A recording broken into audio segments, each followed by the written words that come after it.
शिवगौरी संवादे। श्रीगणेशाय नमः।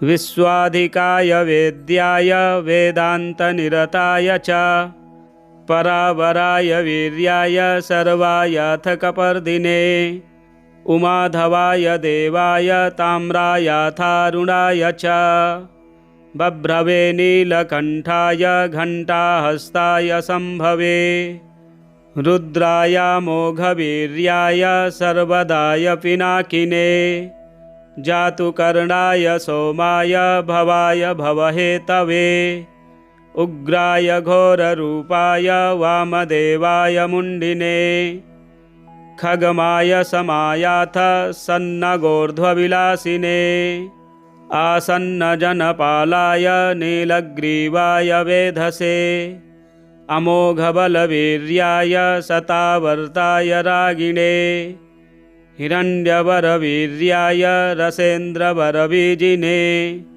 ध्वजिने गर्जमानाय हुङ्कारायोरुतेजसे तिग्मायुधाय योधाय रथाधिपतये नमः विल्मिने बिल्वपूज्याय प्रसन्नाय कपालिने भिक्षवे यक्षपूज्याय त्रयक्षाय प्रमथाय च उष्णीषिणे मुकुटिने गदाहस्ताय वज्रिणे खड्गखेटकरायाथ विषग्गर्वाय ते नमः भर्गाय सहमानाय युगावर्ताय भाविने ज्वलज्ज्वालाय तुष्टाय हृष्टपूषाय धृष्णवे गुणप्रियाय गद्याय पर्णसद्याय वैद्युते वामदेवाय जाताय सद्यो जाताय पाविने वर्षते ग्रसते चैव अवर्ष्यायार्वटाय च काट्याय च प्रपथ्याय वास्तुपाय गरादिने बलप्रमथनायाथ सर्वभूतदमाय च कालनाशाय देवाय भालनेत्राय दन्तिने हनाहनाय पुण्याय पुण्यावासाय ते नमः पुरुषाय पुराणाय ऋषये वेदमूर्तये अन्नाधिपतये चैव सर्वेषां पतये नमः वीतिहोत्राय पात्राय सूत्राम्ने भूधराय च परमेशाय भिद्याय अखिद्याय सुराय च ब्रह्मकन्धरमालाय वामनागधराय च विष्णुरक्तप्रपानाय नरसिंहहराय च विष्णुरक्तप्रपानाय नरसिंहहराय च शिवगौरी संवादे। श्रीगणेशाय नमः। विश्वाधिकाय वेद्याय वेदान्तनिरताय च परावराय वीर्याय सर्वायाथ कपर्दिने उमाधवाय देवाय ताम्रायाथारुणाय च बभ्रवे नीलकण्ठाय घण्टाहस्ताय संभवे रुद्राय मोघवीर्याय सर्वदाय पिनाकिने जातुकर्णाय सोमाय भवाय भवहेतवे उग्राय घोररूपाय वामदेवाय मुण्डिने खगमाय समायाथ सन्नगोर्ध्वविलासिने आसन्नजनपालाय नीलग्रीवाय वेधसे अमोघबलवीर्याय शतावर्ताय रागिणे हिरण्यवरवीर्याय रसेन्द्रवरवीजिने ध्वजिने गर्जमानाय हुङ्कारायोरुतेजसे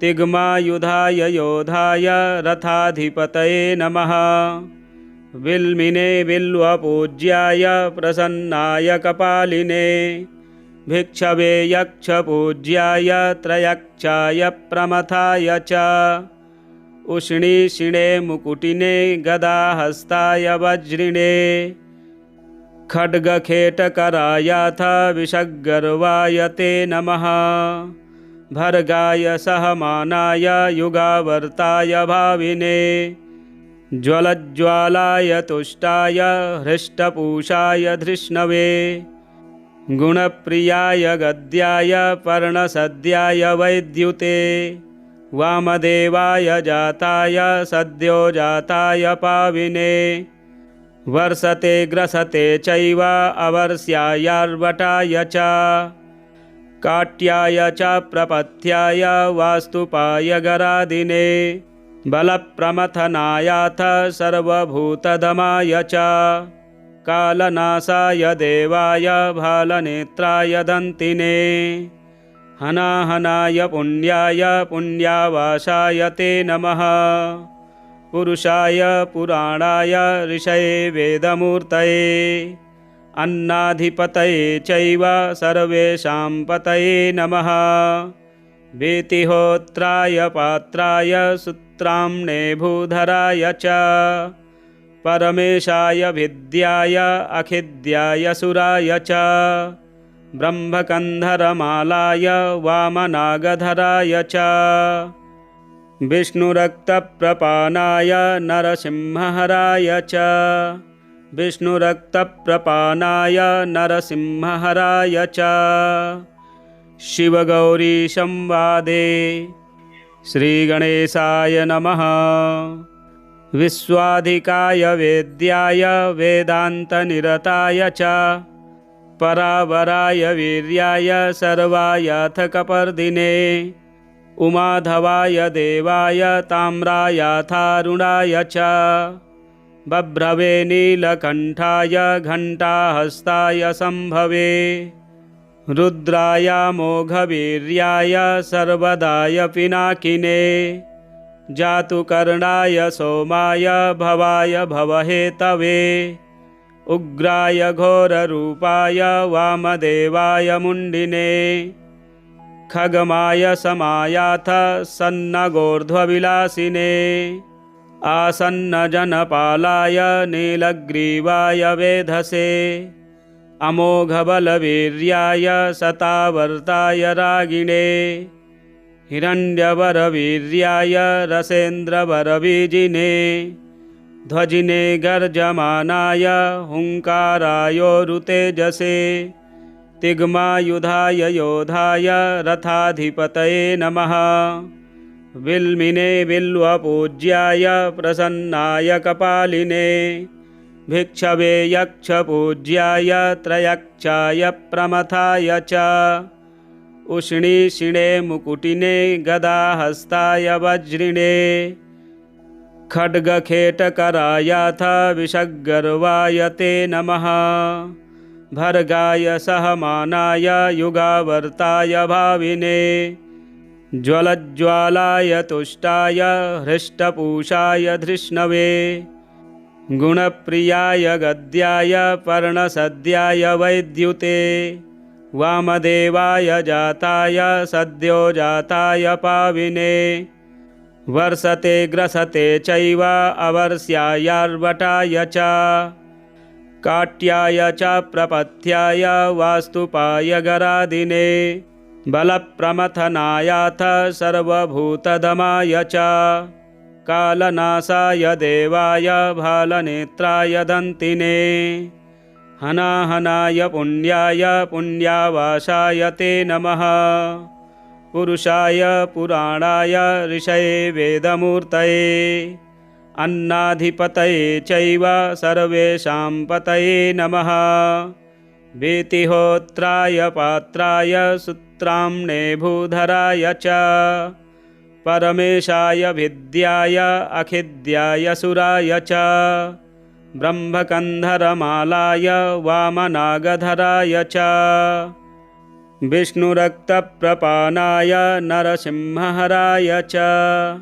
विष्णुरक्तप्रपानाय नरसिंहहराय च बाणकृतं शिवैस्तोत्रं सौतिरुवाच इदं च कवचं प्रोक्तं स्तोत्रं च शृणु शौनक मन्त्रराजः कल्पतरुर्वसिष्ठो दत्तवान् पुरा ॐ नमः शिवाय। बाणासुर उवाच वन्दे सुराणां सारञ्च सुरेशं नीललोहितं योगीश्वरं योगबीजं योगिनां च गुरोर्गुरुं ज्ञानानन्दं ज्ञानरूपं ज्ञानबीजं सनातनं तपसां फलदातारं दातारं सर्वसम्पदां तपोरूपं तपोबीजं तपोधनधनं वरं वरेण्यं वरदमीड्यं सिद्धगणैर्वरैः कारणं भुक्तिमुक्तीनां नरकार्णवतारणम् आशुतोषं प्रसन्नास्यं करुणामयसागरं हिमचन्दनकुन्देन्दुकुमुदाम्भोजसन्निभं ब्रह्मज्योतिस्वरूपं च भक्तानुग्रहविग्रहं विषयाणां विभेदेन बिभ्रन्तं बहुरूपकं जलरूपमग्निरूपमाकाशरूपमीश्वरं वायुरूपं चन्द्ररूपं सूर्यरूपं महत्प्रभुम् आत्मनः स्वपदं दातुं समर्थमवलीलया भक्तजीवनमीशं च भक्तानुग्रहकारकं वेदानशक्तायं स्तोतुं किमहं स्तौमि तं प्रभुम् अपरिच्छिन्नमीशानमहो वाङ्मनसोः परं व्याघ्रचर्माम्बरधरं वृषभस्थं दिगम्बरं त्रिशूलपट्टिसधरं संमितं चन्द्रशेखरम् इत्युक्त्वास्तव राजेन नित्यं बाणः सुसंयुतं प्रणमतं शङ्करं भक्त्या दुर्वासाश्च मुनीश्वराः इदं दत्तं वसिष्ठेन गन्धर्वाय पुरा मुने कथितं च महास्तोत्रं शूलिनः परमाद्भुतम्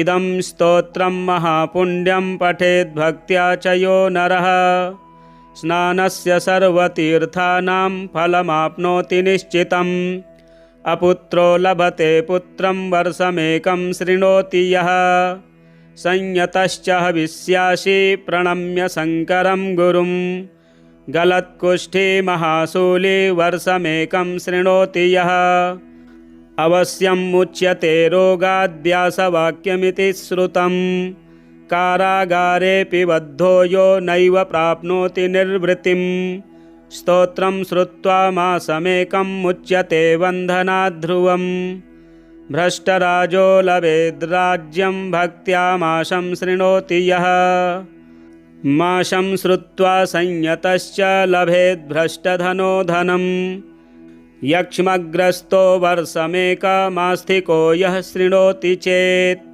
निश्चितं मुच्यते रोगात् शङ्करस्य प्रसादतः यः शृणोति सदा भक्त्या स्तव राजमिदं द्विज तस्यासाध्यं त्रिभुवने नास्ति किञ्चिच्च शौनक कदाचिद्बन्धुविच्छेदो न भवेत् तस्य भारते अचलं परमैश्वर्यं लभते नात्र संशयः सुसंयतोति भक्त्या च मासमेकं शृणोति यः अभार्यो लभते भार्यां सुविनीतां सतीं रमां महामूर्खश्च दुर्मेधा मासमेकं शृणोति यः बुद्धिं विद्यां च लभते गुरुपदेशमात्रतः कर्मदुःखे दरिद्रश्च माशं भक्त्या शृणोति यः ध्रुवं वित्तं भवेत् तस्य शङ्करस्य प्रसादतः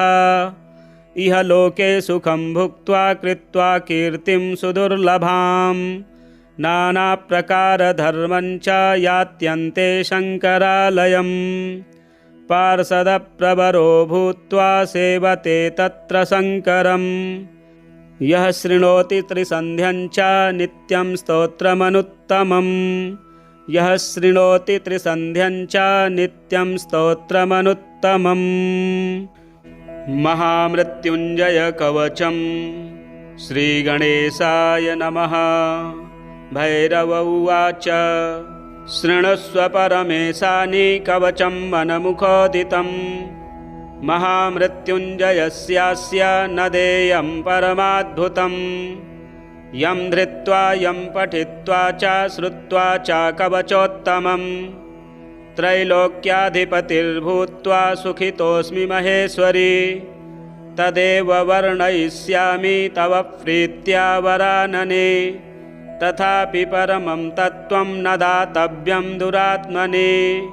विनियोगः अस्य श्रीमहामृत्युञ्जय कवचस्य श्रीभैरवऋषिः गायत्री छन्दः। श्रीमहामृत्युञ्जयो महारुद्रो देवता। ॐ बीजं जूं शक्तिः सह कीलकं हौमिति तत्त्वं। चतुर्वर्गसाधने मृत्युञ्जयकवचपाठे विनियोगः। ॐ चन्द्रमण्डलमध्यस्थं रुद्रं भाले विचिन्त्यतं। तत्रस्थं चिन्तयेत् साध्यं मृत्युं प्राप्तोऽपि जीवति। ॐ जों सह हं शिरः पातु देवो मृत्युञ्जयो मम। ॐ श्रीं शिवो ललाटं मे। ॐ हौं भ्रुवौ सदाशिवः। नीलकण्ठो वतान्नेत्रे कपर्दी मे वताच्छ्रुति। त्रिलोचनो वताद्गण्डौ नासां मे त्रिपुरान्तकः। मुखं पीयूषघटभृदोष्ठौ मे कृत्तिकाम्बरः। हनुं मे हाटके सनो मुखं वटुकभैरवः। कन्धरां कालमथनो गलं गणप्रियोऽवतु। स्कन्धौ स्कन्दपिता पातु हस्तौ मे गिरिशोऽवतु। नखान्मे गिरिजानाथः पायादङ्गुलिसंयुतान्। स्तनौ तारापतिः पातु वक्षः पशुपतिर्मम। कुक्षिं कुबेरवरदः पार्श्वौ मे मारशासनः। सर्वः पातु तथा नाभिं शूलीपृष्ठं ममावतु। शिश्नं मे शङ्करः पातु गुह्यं गुह्यकवल्लभः। कटिं कालान्तकः पायाद्दूरो मेन्धकघातकः। जागरूको वताज्जानुजङ्घे मे कालभैरवः। गुल्फोपायाज्जटाधारी पादौ मृत्युञ्जयोऽवतु। पादादिमूर्धपर्यन्तमघोरः पातु मे सदा। शिरसः पादपर्यन्तं सद्यो जातो ममावतु। रक्षाहीनं नामहीनं वपुः पात्वमृतेश्वरः। पूर्वे बलविकर्णो दक्षिणे कालशासनः। पश्चिमे पार्वतीनाथो ह्युत्तरे मां मनोन्मयः। ऐशान्यामीश्वरः पायाद्दाग्नेयामग्निलोचनः। नैऋत्यां शम्भुरव्यान्मां वायव्यां वायुवाहनः। ऊर्ध्वे बलप्रमथनः पाताले परमेश्वरः। दशदिक्षु सदा पातु महामृत्युञ्जयश्च मां। रणे राजकुले द्यूते विषमे प्राणसंशये। पायात् ॐ जों महारुद्रो देवदेवो दशाक्षरः। प्रभाते पातु मां ब्रह्मा मध्याह्ने भैरवोऽवतु। सायं सर्वेश्वरः पातु निशायां नित्यचेतनः। अर्धरात्रे महादेवो निशान्ते मां महोमयः। सर्वदा सर्वतः पातु ॐ जों सह हौं मृत्युञ्जयः। इतीदं कवचं पुण्यं त्रिषु लोकेषु दुर्लभं। फलश्रुति सर्वमन्त्रमयं गुह्यं सर्वतन्त्रेषु गोपितं।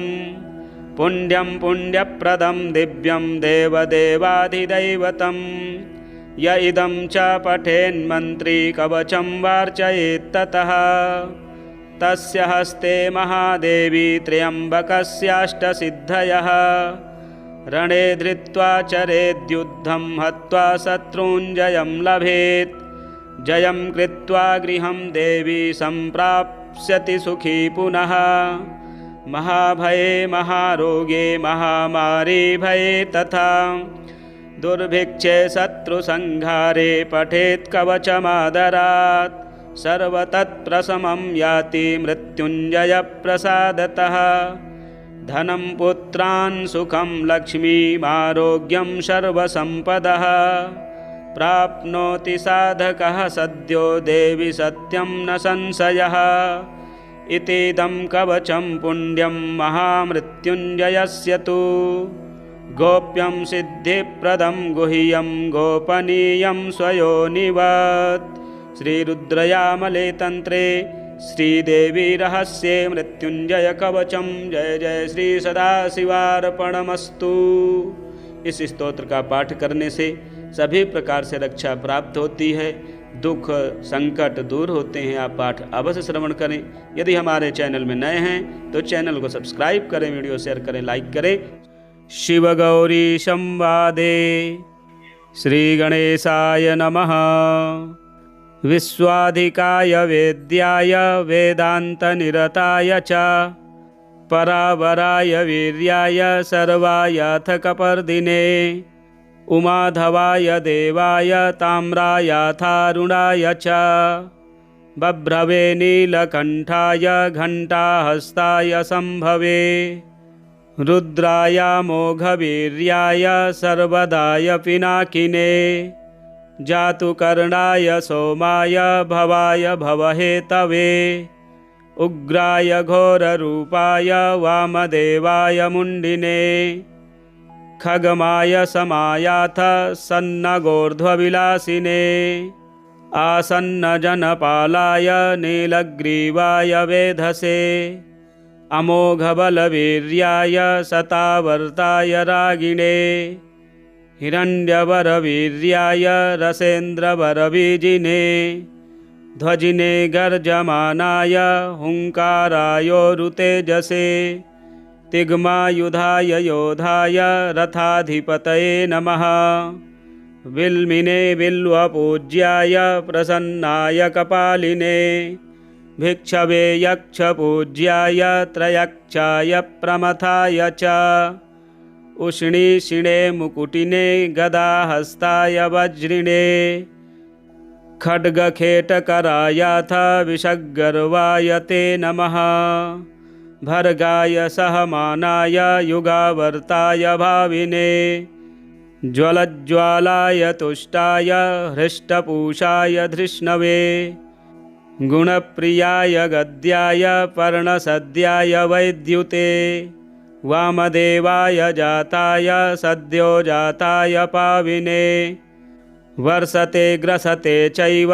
अवर्ष्यायार्वटाय च काट्याय च प्रपथ्याय वास्तुपाय गरादिने बलप्रमथनायाथ सर्वभूतदमाय च कालनाशाय देवाय भालनेत्राय दन्तिने हनाहनाय पुण्याय पुण्यावासाय ते नमः पुरुषाय पुराणाय ऋषये वेदमूर्तये अन्नाधिपतये चैव सर्वेषां पतये नमः वेतिहोत्राय पात्राय सूत्राम्ने भूधराय च परमेशाय विद्याय अखिद्याय सुराय च ब्रह्मकन्धरमालाय वामनागधराय च विष्णुरक्तप्रपानाय नरसिंहहराय च विष्णुरक्तप्रपानाय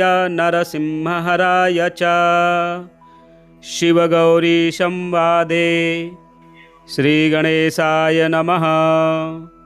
विश्वाधिकाय वेद्याय वेदान्तनिरताय च परावराय वीर्याय सर्वायाथ कपर्दिने उमाधवाय देवाय ताम्रायाथारुणाय च बभ्रवे नीलकण्ठाय घण्टाहस्ताय संभवे रुद्राय मोघवीर्याय सर्वदाय पिनाकिने जातुकर्णाय सोमाय भवाय भवहेतवे उग्राय घोररूपाय वामदेवाय मुण्डिने खगमाय समायाथ सन्नगोर्ध्वविलासिने आसन्नजनपालाय नीलग्रीवाय वेधसे अमोघबलवीर्याय शतावर्ताय रागिणे हिरण्यवरवीर्याय रसेन्द्रवरवीजिने ध्वजिने गर्जमानाय हुङ्कारायोरुतेजसे तिग्मायुधाय योधाय रथाधिपतये नमः।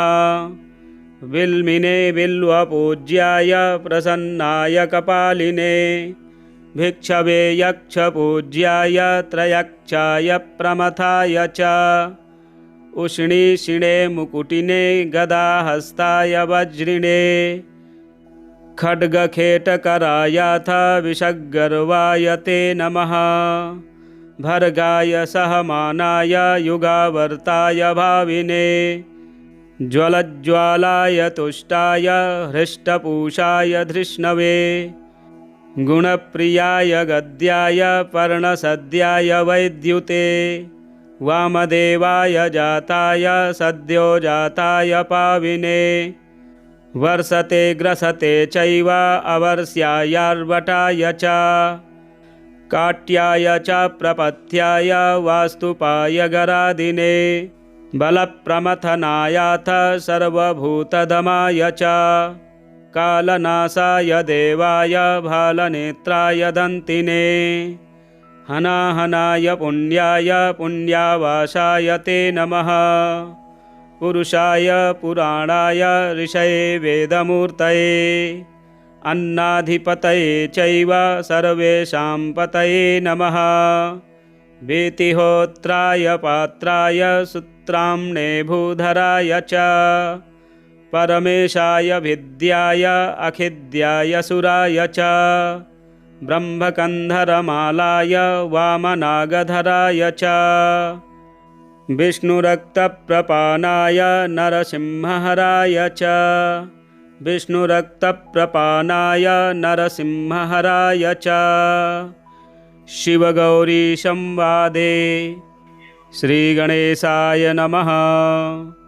विश्वाधिकाय वेद्याय वेदान्तनिरताय च परावराय वीर्याय सर्वायाथ कपर्दिने उमाधवाय देवाय ताम्रायाथारुणाय च बभ्रवे नीलकण्ठाय घण्टाहस्ताय सम्भवे रुद्राय मोघवीर्याय सर्वदाय पिनाकिने जातुकर्णाय सोमाय भवाय भवहेतवे उग्राय घोररूपाय वामदेवाय मुण्डिने खगमाय समायाथ सन्नगोर्ध्वविलासिने आसन्नजनपालाय नीलग्रीवाय वेधसे अमोघबलवीर्याय शतावर्ताय रागिणे हिरण्यवरवीर्याय रसेन्द्रवरबीजिने ध्वजिने गर्जमानाय हुङ्कारायोरुतेजसे तिग्मायुधाय योधाय रथाधिपतये नमः। विल्मिने बिल्वपूज्याय प्रसन्नाय कपालिने भिक्षवे यक्षपूज्याय त्रयक्षाय प्रमथाय च उष्णीषिणे मुकुटिने गदाहस्ताय वज्रिणे खड्गखेटकरायाथ विषग्गर्वाय ते नमः। भर्गाय सहमानाय युगावर्ताय भाविने ज्वलज्ज्वालाय तुष्टाय हृष्टपूषाय धृष्णवे गुणप्रियाय गद्याय पर्णसद्याय वैद्युते वामदेवाय जाताय सद्यो जाताय पाविने वर्षते ग्रसते चैव अवर्ष्यायार्वटाय च काट्याय च प्रपथ्याय वास्तुपाय गरादिने बलप्रमथनायाथ सर्वभूतदमाय च कालनाशाय देवाय भालनेत्राय दन्तिने हनाहनाय पुण्याय पुण्यावासाय ते नमः। पुरुषाय पुराणाय ऋषये वेदमूर्तये अन्नाधिपतये चैव सर्वेषां पतये नमः।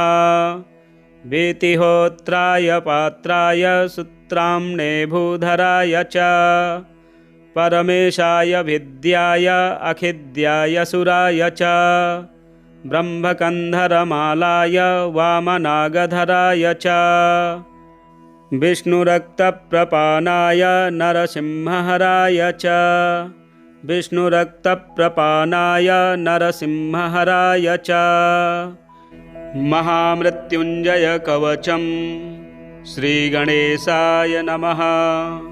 भैरव उवाच शृणुष्व परमेशानि कवचं मनमुखोदितं महामृत्युञ्जयस्यास्य न देयं परमाद्भुतं यं धृत्वा यं पठित्वा च श्रुत्वा च कवचोत्तमं त्रैलोक्याधिपतिर्भूत्वा सुखितोऽस्मि महेश्वरी तदेव वर्णयिष्यामि तव प्रीत्या वरानने तथापि परमं तत्त्वं न दातव्यं दुरात्मने विनियोगः अस्य श्रीमहामृत्युञ्जयकवचस्य श्रीभैरवऋषिः गायत्री छन्दः श्रीमहामृत्युञ्जयो महारुद्रो देवता ॐ बीजं जूं शक्तिः सह कीलकं हौमिति तत्त्वं चतुर्वर्गसाधने मृत्युञ्जयकवचपाठे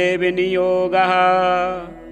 ॐ चन्द्रमण्डलमध्यस्थं रुद्रं भाले विचिन्त्यतं तत्रस्थं चिन्तयेत् साध्यं मृत्युं प्राप्तोऽपि जीवति। ॐ जों सह हौं शिरः पातु देवो मृत्युञ्जयो मम।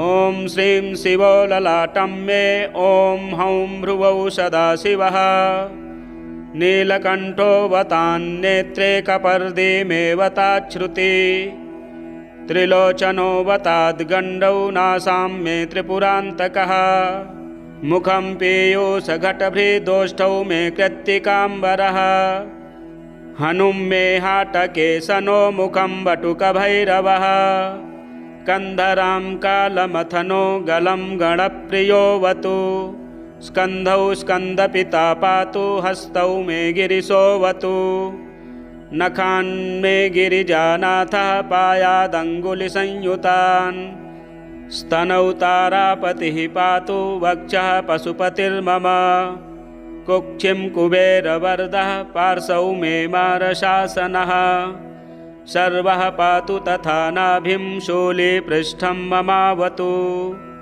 शिश्नं मे शङ्करः पातु गुह्यं गुह्यकवल्लभः कटिं कालान्तकः पायाद्दूरो मेन्धकघातकः जागरूको वताज्जानुजङ्घे मे कालभैरवः गुल्फोपायाज्जटाधारी पादौ मृत्युञ्जयोऽवतु पादादिमूर्धपर्यन्तमघोरः पातु मे सदा शिरसः पादपर्यन्तं सद्यो जातो ममावतु रक्षाहीनं नामहीनं वपुः पात्वमृतेश्वरः पूर्वे बलविकर्णो दक्षिणे कालशासनः पश्चिमे पार्वतीनाथो ह्युत्तरे मां मनोन्मयः ऐशान्यामीश्वरः पायाद्दाग्नेयामग्निलोचनः नैऋत्यां शम्भुरव्यान्मां वायव्यां वायुवाहनः ऊर्ध्वे बलप्रमथनः पाताले परमेश्वरः दशदिक्षु सदा पातु महामृत्युञ्जयश्च मां रणे राजकुले द्यूते विषमे प्राणसंशये पायात् ॐ जों महारुद्रो देवदेवो दशाक्षरः प्रभाते पातु मां ब्रह्मा मध्याह्ने भैरवोऽवतु सायं सर्वेश्वरः पातु निशायां नित्यचेतनः अर्धरात्रे महादेवो निशान्ते मां महोमयः सर्वदा सर्वतः पातु ॐ जों सह हौं मृत्युञ्जयः इतीदं कवचं पुण्यं त्रिषु लोकेषु दुर्लभं फलश्रुति सर्वमन्त्रमयं गुह्यं सर्वतन्त्रेषु गोपितं पुण्यं पुण्यप्रदं दिव्यं देवदेवाधिदैवतं य इदं च पठेन्मन्त्री कवचं वार्चयेत्ततः तस्य हस्ते महादेवी त्र्यम्बकस्याष्टसिद्धयः रणे धृत्वा चरेद्युद्धं हत्वा शत्रूञ्जयं लभेत् जयं कृत्वा गृहं देवी सम्प्राप्स्यति सुखी पुनः महाभये महारोगे महामारी भये तथा दुर्भिक्षे शत्रुसंहारे पठेत् कवचमादरात् सर्वतत्प्रशमं याति मृत्युञ्जयप्रसादतः धनं पुत्रान् सुखं लक्ष्मीमारोग्यं सर्वसम्पदः प्राप्नोति साधकः सद्यो देवि सत्यं न संशयः इतीदं कवचं पुण्यं महामृत्युञ्जयस्य तु गोप्यं सिद्धिप्रदं गुह्यं गोपनीयं स्वयोनिवत् श्रीरुद्रयामले तंत्रे श्रीदेवी रहस्ये मृत्युंजय कवचम। जय जय श्री सदाशिवार्पणमस्तु। इस स्तोत्र का पाठ करने से सभी प्रकार से रक्षा प्राप्त होती है, दुख संकट दूर होते हैं। आप पाठ अवश्य श्रवण करें। यदि हमारे चैनल में नए हैं तो चैनल को सब्सक्राइब करें, वीडियो शेयर करें, लाइक करें। महामृत्युंजय कवचम। श्री गणेशाय नमः। भैरव उवाच शृणुष्व परमेशानि कवचं मनमुखोदितं महामृत्युञ्जयस्यास्य न देयं परमाद्भुतं यं धृत्वा यं पठित्वा च श्रुत्वा च कवचोत्तमं त्रैलोक्याधिपतिर्भूत्वा सुखितोऽस्मि महेश्वरी तदेव वर्णयिष्यामि तव प्रीत्या वरानने तथापि परमं तत्त्वं न दातव्यं दुरात्मने विनियोगः अस्य श्रीमहामृत्युञ्जय कवचस्य श्रीभैरवऋषिः गायत्री छन्दः श्रीमहामृत्युञ्जयो महारुद्रो देवता ॐ बीजं जूं शक्तिः सह कीलकं हौमिति तत्त्वं चतुर्वर्गसाधने मृत्युञ्जय कवच पाठे विनियोगः। ॐ चन्द्रमण्डलमध्यस्थं रुद्रं भाले विचिन्त्यतं तत्रस्थं चिन्तयेत् साध्यं मृत्युं प्राप्तोऽपि जीवति। ॐ जों सह हं शिरः पातु देवो मृत्युञ्जयो मम। ॐ श्रीं शिवो ललाटं मे।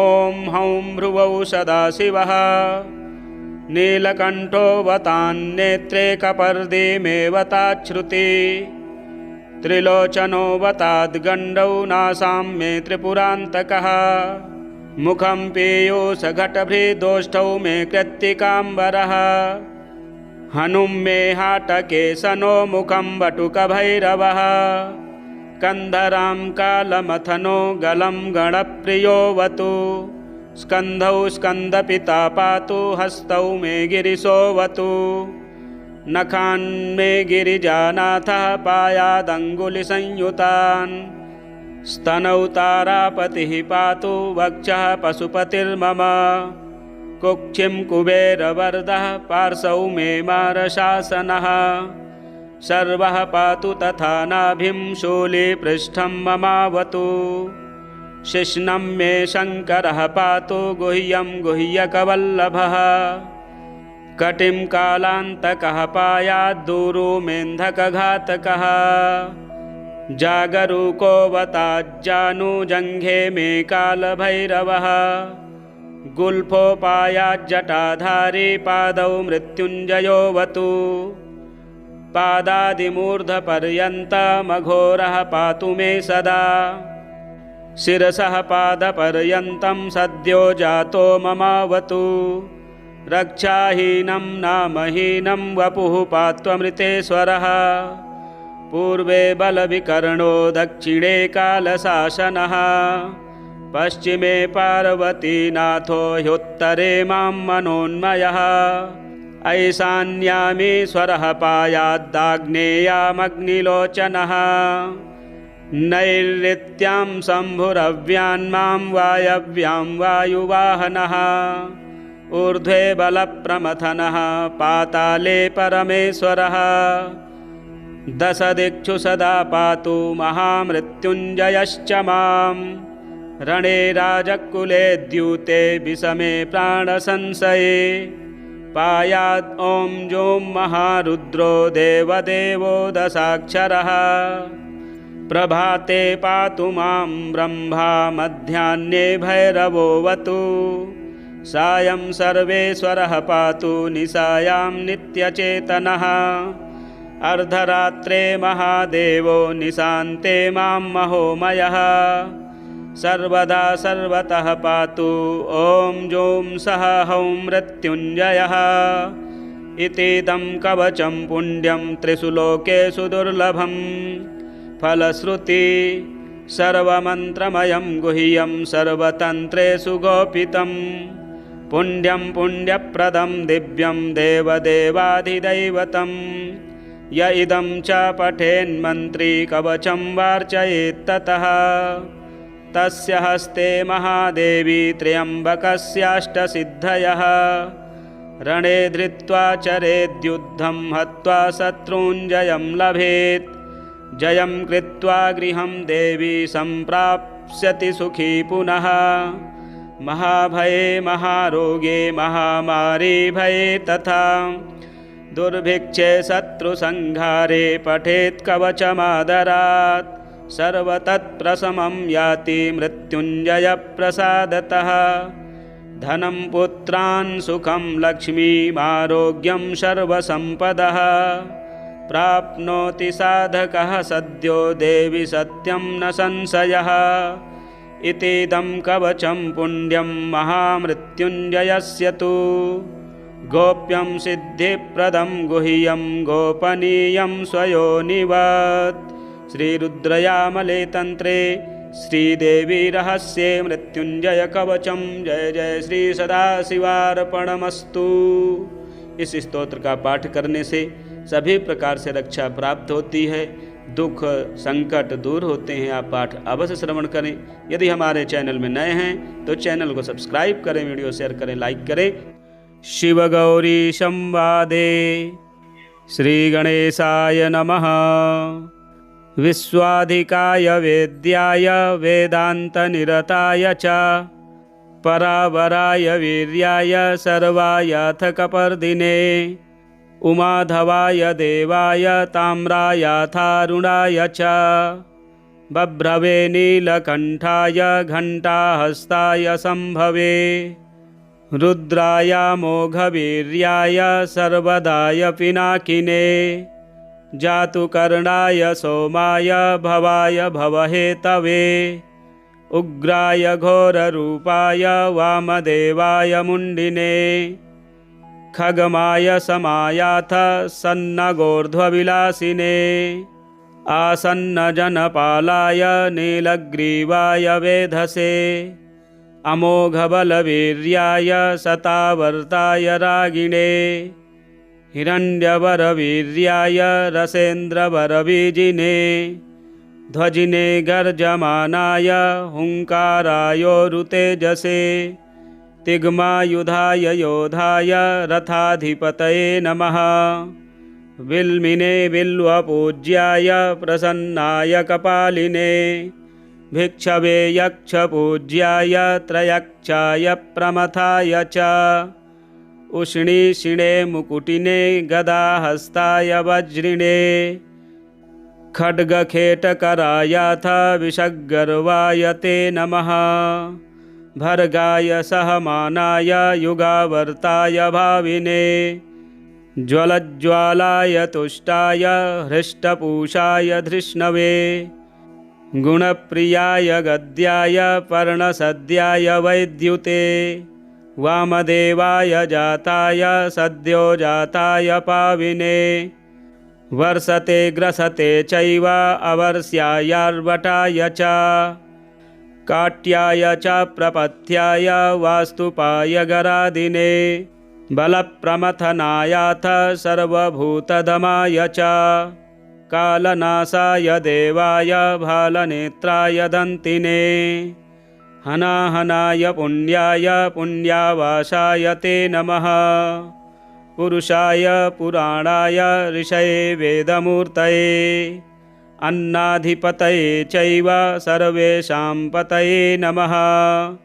वीतिहोत्राय पात्राय सूत्राम्ने भूधराय च परमेशाय विद्याय अखिद्याय सुराय च ब्रह्मकन्धरमालाय वामनागधराय च विष्णुरक्तप्रपानाय नरसिंहहराय च विष्णुरक्तप्रपानाय नरसिंहहराय च शिवगौरीसंवादे। श्रीगणेशाय नमः। विश्वाधिकाय वेद्याय वेदान्तनिरताय च परावराय वीर्याय सर्वायाथकपर्दिने उमाधवाय देवाय ताम्रायाथारुणाय च बभ्रवे नीलकण्ठाय घण्टाहस्ताय सम्भवे रुद्राय मोघवीर्याय सर्वदाय पिनाकिने जातुकर्णाय सोमाय भवाय भवहेतवे उग्राय घोररूपाय वामदेवाय मुण्डिने खगमाय समायाथ सन्नगोर्ध्वविलासिने आसन्नजनपालाय नीलग्रीवाय वेधसे अमोघबलवीर्याय शतावर्ताय रागिणे हिरण्यवरवीर्याय रसेन्द्रवरवीजिने ध्वजिने गर्जमानाय हुङ्कारायोरुतेजसे तिग्मायुधाय योधाय रथाधिपतये नमः। विल्मिने बिल्वपूज्याय प्रसन्नाय कपालिने भिक्षवे यक्षपूज्याय त्रयक्षाय प्रमथाय च उष्णीषिणे मुकुटिने गदाहस्ताय वज्रिणे खड्गखेटकरायाथ विषग्गर्वाय ते नमः। भर्गाय सहमानाय युगावर्ताय भाविने ज्वलज्ज्वालाय तुष्टाय हृष्टपूषाय धृष्णवे गुणप्रियाय गद्याय पर्णसद्याय वैद्युते वामदेवाय जाताय सद्यो जाताय पाविने वर्षते ग्रसते चैव अवर्ष्यायार्वटाय च काट्याय च प्रपथ्याय वास्तुपाय गरादिने बलप्रमथनायाथ सर्वभूतदमाय च कालनाशाय देवाय भालनेत्राय दन्तिने हनाहनाय पुण्याय पुण्यावासाय ते नमः। पुरुषाय पुराणाय ऋषये वेदमूर्तये अन्नाधिपतये चैव सर्वेषां पतये नमः। वीतिहोत्राय पात्राय सूत्राम्ने भूधराय च परमेशाय विद्याय अखिद्याय सुराय च ब्रह्मकन्धरमालाय वामनागधराय च विष्णुरक्तप्रपानाय नरसिंहहराय च विष्णुरक्तप्रपानाय नरसिंहहराय च शिवगौरीसंवादे। श्रीगणेशाय नमः। विश्वाधिकाय वेद्याय वेदान्तनिरताय च परावराय वीर्याय सर्वायाथकपर्दिने उमाधवाय देवाय ताम्रायाथारुणाय च बभ्रवे नीलकण्ठाय घण्टाहस्ताय सम्भवे रुद्राय मोघवीर्याय सर्वदाय पिनाकिने जातुकर्णाय सोमाय भवाय भवहेतवे उग्राय घोररूपाय वामदेवाय मुण्डिने खगमाय समायाथ सन्नगोर्ध्वविलासिने आसन्नजनपालाय नीलग्रीवाय वेधसे अमोघबलवीर्याय शतावर्ताय रागिणे हिरण्यवरवीर्याय रसेन्द्रवरवीजिने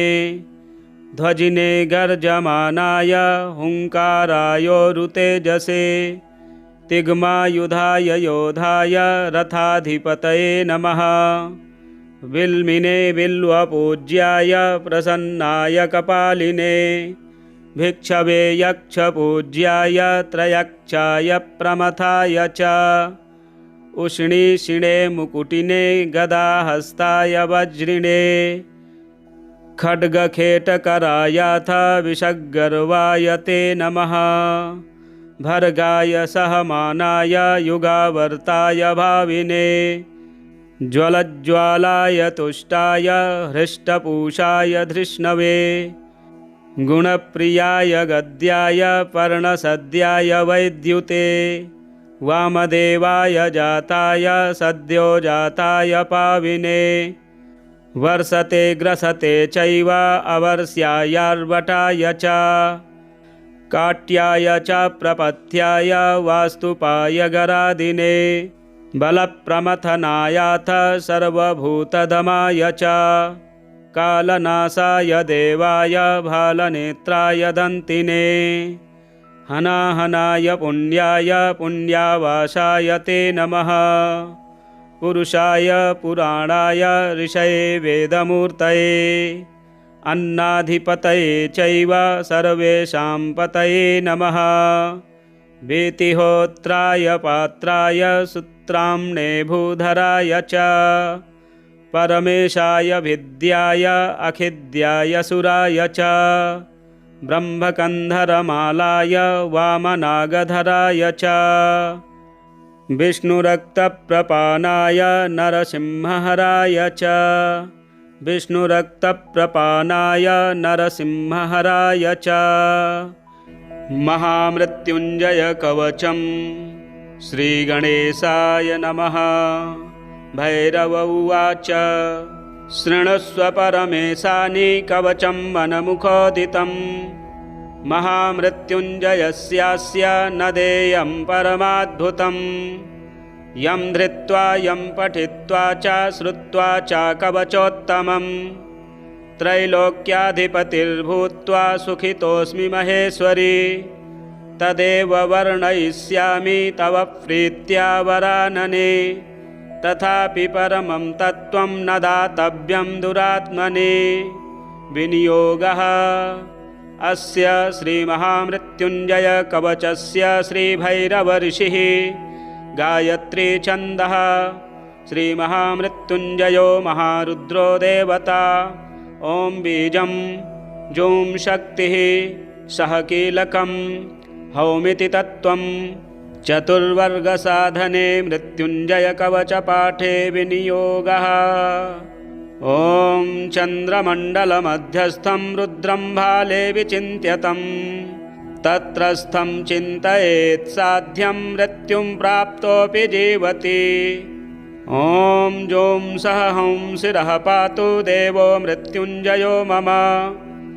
ॐ श्रीं शिवो ललाटं मे ॐ हौं भ्रुवौ सदाशिवः नीलकण्ठोऽवतान्नेत्रे कपर्दे मे वताच्छ्रुति त्रिलोचनो वताद्गण्डौ नासां मे त्रिपुरान्तकः मुखं पीयूषघटभृदोष्ठौ मे कृत्तिकाम्बरः हनुं मे हाटकेशनो मुखं वटुकभैरवः स्कन्धरां कालमथनो गलं गणप्रियोऽवतु स्कन्धौ स्कन्दपिता पातु हस्तौ मे गिरिशोऽवतु नखान् मे गिरिजानाथः पायादङ्गुलिसंयुतान् स्तनौ तारापतिः पातु वक्षः पशुपतिर्मम कुक्षिं कुबेरवरदः पार्श्वौ मे मारशासनः सर्वः पातु तथा नाभिं शूलीपृष्ठं ममावतु शिश्नं मे शङ्करः पातु गुह्यं गुह्यकवल्लभः कटिं कालान्तकः पायाद्दूरो मेन्धकघातकः जागरूकोऽवताज्जानुजङ्घे मे कालभैरवः गुल्फोपायाज्जटाधारी पादौ मृत्युञ्जयोऽवतु पादादिमूर्धपर्यन्तमघोरः पातु मे सदा। शिरसः पादपर्यन्तं सद्यो जातो ममावतु। रक्षाहीनं नामहीनं वपुः पात्वमृतेश्वरः। पूर्वे बलविकर्णो दक्षिणे कालशासनः। पश्चिमे पार्वतीनाथो ह्युत्तरे मां मनोन्मयः। ऐशान्यामीश्वरः पायाद्दाग्नेयामग्निलोचनः। नैऋत्यां शम्भुरव्यान्मां वायव्यां वायुवाहनः। ऊर्ध्वे बलप्रमथनः पाताले परमेश्वरः। दशदिक्षु सदा पातु महामृत्युञ्जयश्च मां। रणे राजकुले द्यूते विषमे प्राणसंशये। पायात् ॐ जों महारुद्रो देवदेवो दशाक्षरः। प्रभाते पातु मां ब्रह्मा मध्याह्ने भैरवोऽवतु। सायं सर्वेश्वरः पातु निशायां नित्यचेतनः। अर्धरात्रे महादेवो निशान्ते मां महोमयः। सर्वदा सर्वतः पातु ॐ जों सः हौं मृत्युञ्जयः। इतीदं कवचं पुण्यं त्रिषु लोकेषु दुर्लभं। फलश्रुति सर्वमन्त्रमयं गुह्यं सर्वतन्त्रेषु गोपितं। पुण्यं पुण्यप्रदं दिव्यं देवदेवाधिदैवतं। य इदं च पठेन्मन्त्री कवचं वार्चयेत्ततः। तस्य हस्ते महादेवी त्र्यम्बकस्याष्टसिद्धयः। रणे धृत्वा चरेद्युद्धं हत्वा शत्रूञ्जयं लभेत्। जयं कृत्वा गृहं देवी सम्प्राप्स्यति सुखी पुनः। महाभये महारोगे महामारी भये तथा। दुर्भिक्षे शत्रुसंहारे पठेत् कवचमादरात्। सर्वतत्प्रशमं याति मृत्युञ्जयप्रसादतः। धनं पुत्रान् सुखं लक्ष्मीमारोग्यं सर्वसम्पदः। प्राप्नोति साधकः सद्यो देवि सत्यं न संशयः। इतीदं कवचं पुण्यं महामृत्युञ्जयस्य तु। गोप्यं सिद्धिप्रदं गुह्यं गोपनीयं स्वयोनिवत्। श्रीरुद्रयामले तंत्रे श्रीदेवी रहस्ये मृत्युंजय कवचम। जय जय श्री सदाशिवार्पणमस्तु। इस स्तोत्र का पाठ करने से सभी प्रकार से रक्षा प्राप्त होती है। दुख संकट दूर होते हैं। आप पाठ अवश्य श्रवण करें। यदि हमारे चैनल में नए हैं तो चैनल को सब्सक्राइब करें, वीडियो शेयर करें, लाइक करें। महामृत्युंजय कवचम। श्री गणेशाय नमः। भैरव उवाच शृणुष्व परमेशानि कवचं मनमुखोदितं। महामृत्युञ्जयस्यास्य न देयं परमाद्भुतं। यं धृत्वा यं पठित्वा च श्रुत्वा च कवचोत्तमं। त्रैलोक्याधिपतिर्भूत्वा सुखितोऽस्मि महेश्वरी। तदेव वर्णयिष्यामि तव प्रीत्या वरानने। तथापि परमं तत्त्वं न दातव्यं दुरात्मने। विनियोगः अस्य श्रीमहामृत्युञ्जय कवचस्य श्रीभैरवऋषिः। गायत्री छन्दः। श्रीमहामृत्युञ्जयो महारुद्रो देवता। ॐ बीजं जूं शक्तिः सह कीलकं हौमिति तत्त्वं। चतुर्वर्गसाधने मृत्युञ्जय कवचपाठे विनियोगः। ॐ चन्द्रमण्डलमध्यस्थं रुद्रं भाले विचिन्त्यतं। तत्रस्थं चिन्तयेत् साध्यं मृत्युं प्राप्तोऽपि जीवति। ॐ जों सः हौं शिरः पातु देवो मृत्युञ्जयो मम। ॐ श्रीं शिवो ललाटं मे। ॐ हौं भ्रुवौ सदाशिवः। नीलकण्ठोऽवतान्नेत्रे कपर्दी मेऽवताच्छ्रुति। त्रिलोचनोऽवताद्गण्डौ नासां मे त्रिपुरान्तकः। मुखं पीयूषघटभृदोष्ठौ मे कृत्तिकाम्बरः हनुं मे हाटके सनो मुखं वटुकभैरवः कन्धरां कालमथनो गलं गणप्रियोऽवतु स्कन्धौ स्कन्दपिता पातु हस्तौ मे गिरिशोऽवतु नखान् मे गिरिजानाथः पायादङ्गुलिसंयुतान् स्तनौ तारापतिः पातु वक्षः पशुपतिर्मम कुक्षिं कुबेरवरदः पार्श्वौ मे मारशासनः सर्वः पातु तथा नाभिं शूलीपृष्ठं ममावतु शिश्नं मे शङ्करः पातु गुह्यं गुह्यकवल्लभः कटिं कालान्तकः पायाद्दूरो मेन्धकघातकः जागरूकोऽवताज्जानुजङ्घे मे कालभैरवः गुल्फोपायाज्जटाधारी पादौ मृत्युञ्जयोऽवतु पादादिमूर्धपर्यन्तमघोरः पातु मे सदा शिरसः पादपर्यन्तं सद्यो जातो ममावतु रक्षाहीनं नामहीनं वपुः पात्वमृतेश्वरः पूर्वे बलविकर्णो दक्षिणे कालशासनः पश्चिमे पार्वतीनाथो ह्युत्तरे मां मनोन्मयः ऐशान्यामीश्वरः पायाद्दाग्नेयामग्निलोचनः नैऋत्यां शम्भुरव्यान्मां वायव्यां वायुवाहनः ऊर्ध्वे बलप्रमथनः पाताले परमेश्वरः दशदिक्षु सदा पातु महामृत्युञ्जयश्च मां रणे राजकुले द्यूते विषमे प्राणसंशये पायात् ॐ जों महारुद्रो देवदेवो दशाक्षरः प्रभाते पातु मां ब्रह्मा मध्याह्ने भैरवोऽवतु सायं सर्वेश्वरः पातु निशायां नित्यचेतनः अर्धरात्रे महादेवो निशान्ते मां महोमयः सर्वदा सर्वतः पातु ॐ जों सः हौं मृत्युञ्जयः इतीदं कवचं पुण्यं त्रिषु लोकेषु दुर्लभं फलश्रुति सर्वमन्त्रमयं गुह्यं सर्वतन्त्रेषु गोपितं पुण्यं पुण्यप्रदं दिव्यं देवदेवाधिदैवतं य इदं च पठेन्मन्त्री कवचं वार्चयेत्ततः तस्य हस्ते महादेवी त्र्यम्बकस्याष्टसिद्धयः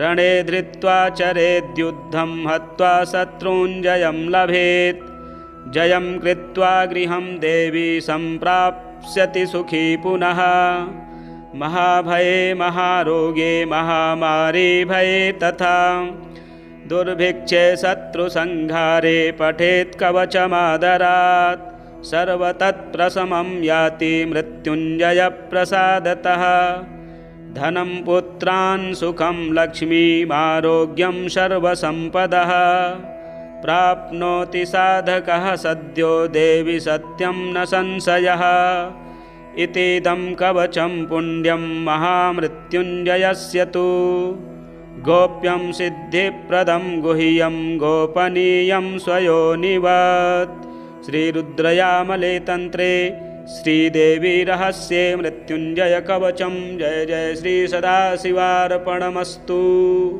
इस स्तोत्र का पाठ करने से सभी प्रकार से रक्षा प्राप्त होती है, दुख संकट दूर होते हैं। आप पाठ अवश्य श्रवण करें।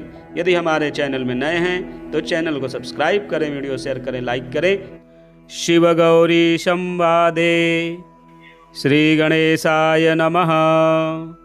विश्वाधिकाय वेद्याय वेदांतनिरताय च परावराय वीर्याय सर्वायथ कपर्दिने उमाधवाय देवाय ताम्रायाथारुणाय च बभ्रवे नीलकण्ठाय घण्टाहस्ताय संभवे रुद्राय मोघवीर्याय सर्वदाय पिनाकिने जातुकर्णाय सोमाय भवाय भवहेतवे उग्राय घोररूपाय वामदेवाय मुण्डिने खगमाय समायाथ सन्नगोर्ध्वविलासिने आसन्नजनपालाय नीलग्रीवाय वेधसे अमोघबलवीर्याय शतावर्ताय रागिणे हिरण्यवरवीर्याय रसेन्द्रवरबीजिने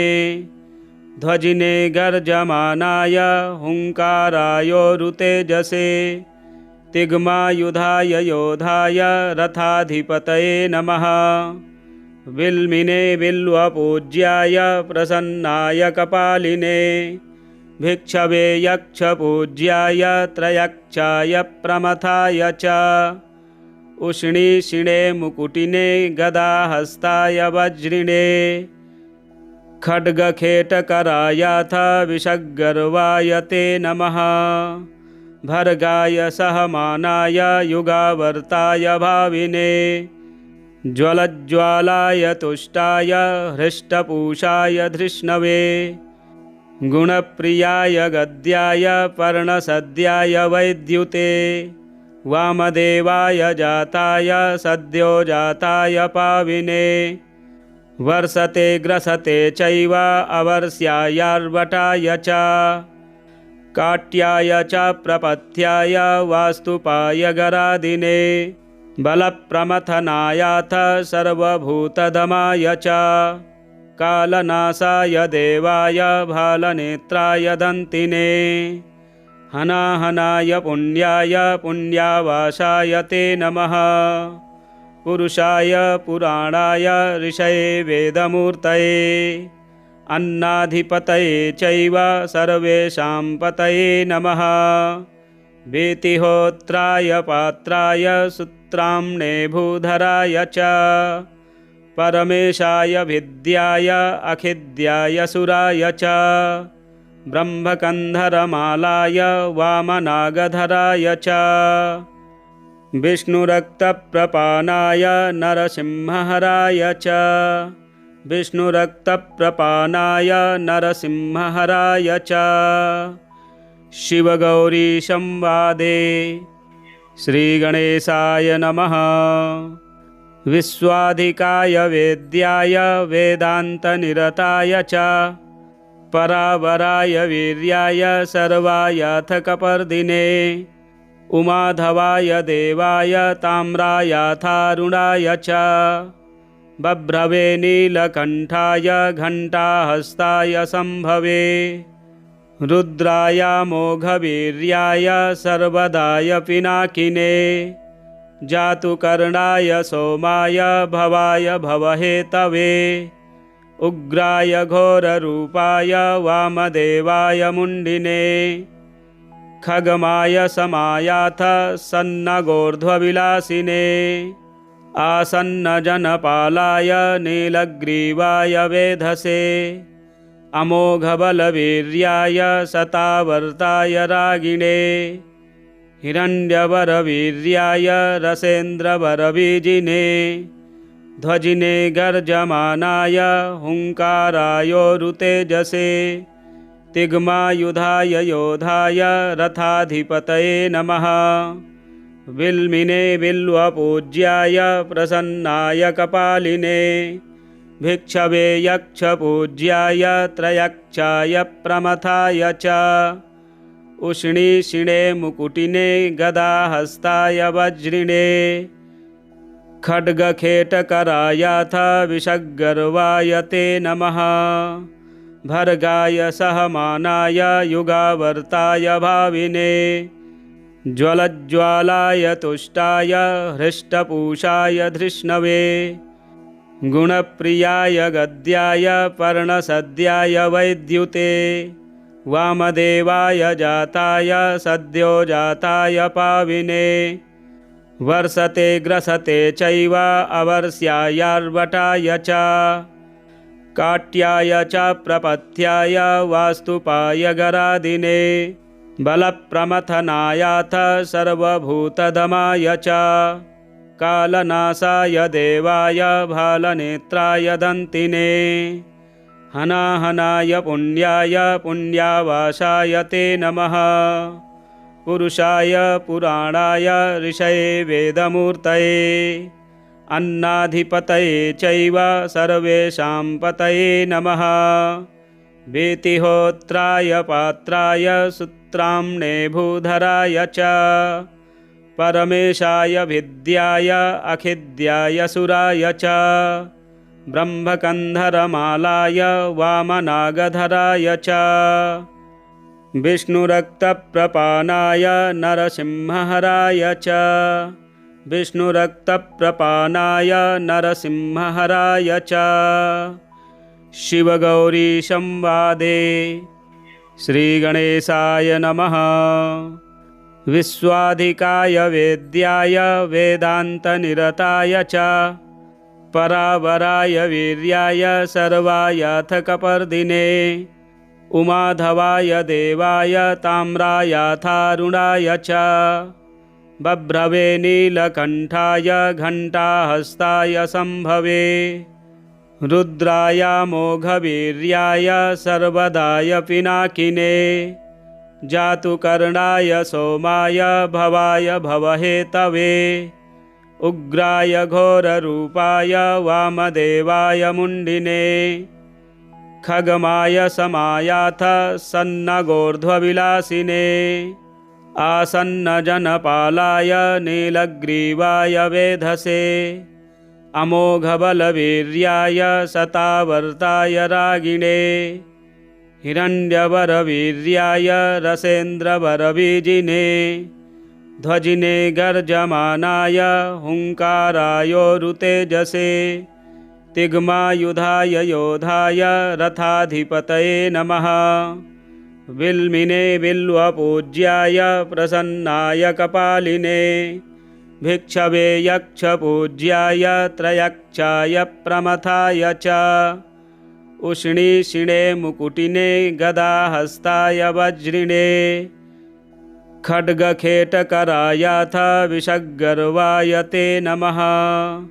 भर्गाय सहमानाय युगावर्ताय भाविने ज्वलज्ज्वालाय तुष्टाय हृष्टपूषाय धृष्णवे गुणप्रियाय गद्याय पर्णसद्याय वैद्युते वामदेवाय जाताय सद्यो जाताय पाविने वर्षते ग्रसते चैव अवर्ष्यायार्वटाय च काट्याय च प्रपथ्याय वास्तुपाय गरादिने बलप्रमथनायाथ सर्वभूतदमाय च कालनाशाय देवाय भालनेत्राय दन्तिने हनाहनाय पुण्याय पुण्यावासाय ते नमः। पुरुषाय पुराणाय ऋषये वेदमूर्तये अन्नाधिपतये चैव सर्वेषां पतये नमः। वीतिहोत्राय पात्राय सूत्राम्ने भूधराय च परमेशाय विद्याय अखिद्याय सुराय च ब्रह्मकन्धरमालाय वामनागधराय च विष्णुरक्तप्रपानाय नरसिंहहराय च विष्णुरक्तप्रपानाय नरसिंहहराय च।